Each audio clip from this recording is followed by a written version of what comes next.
नमस्ते सब भाई बहनों के।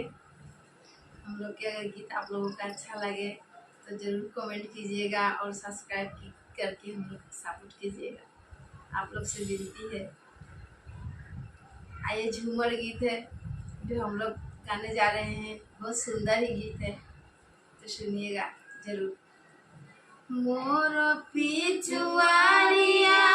लीलवा के गाछिया, अरे लीलवा के गाछिया बलमुआ हो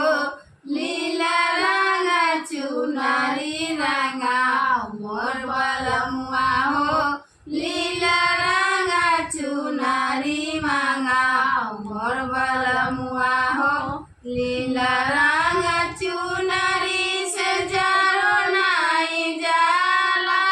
जरो नहीं जाला बलमुआ हो सलावा दू सलावा मांगाओ, मोर बलमुआ हो सलावा दू सलावा मांगाओ, मोर बलमुआ हो सलावा दू सलावा से छूटेला गरमिया, छूटेला गरमिया बलमुआ हो रसे रसे बेनिया डोलाओ, मोर बलमुआ हो रसे रसे बेनिया डोलाओ, मोर बलमुआ हो बेनिया डोलाओ। बहिया रे मुरुकले, अरे बहिया रे मुरुकले बलमुआ हो पटना से बहेदा मांगाओ, मोर बलमुआ हो पटना से बहेदा मांगाओ, मोर बलमुआ हो